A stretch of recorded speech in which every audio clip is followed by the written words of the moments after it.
Filipino is relatively a mix of a rich, difficult and lovely language. Here are some Filipino words that are difficult to translate into English due to their cultural and linguistic nuances.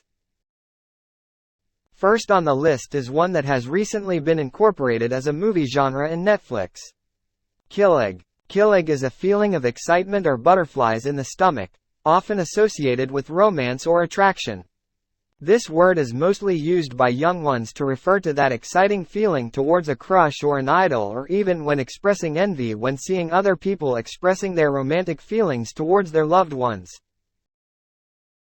Next up, gigil. Gigil is a mix of the urge to pinch or squeeze something or someone, often because of cuteness, adorableness, or frustration. A more extreme feeling of gigil may even lead to something physical like hitting. Next on the list, bayanihan. Bayanihan is a Filipino term that refers to the spirit of communal unity, cooperation, and helping one another in times of need.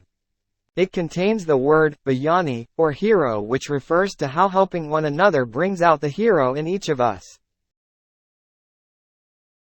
Next up, pasalubong. Pasalubong, a gift or souvenir brought by someone returning from a trip or from abroad to their family, friends, or colleagues. It is more than just a mere gift because it also includes the feeling of love, care and excitement from the giver. Next, balikbayan. Balikbayan, a Filipino term used to refer to overseas Filipinos who return to the Philippines for a visit or to live temporarily. Balikbayans are also sometimes referred to as modern-day heroes, as they are mostly those who work abroad far away from their families in the Philippines just so they would have something to serve at the table. Coming up next, tampo. Tampo is a Filipino term that refers to the feeling of being offended or hurt, often resulting in withdrawal, silence, or sulking.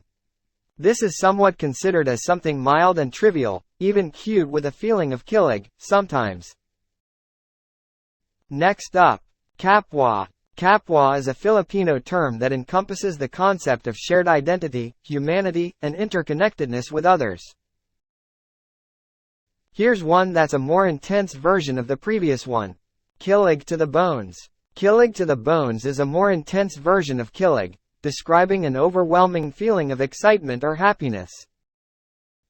Number 9. Sariling atin. Sariling atin, a Filipino term that means our own, often used to refer to things that are uniquely Filipino or native to the Philippines.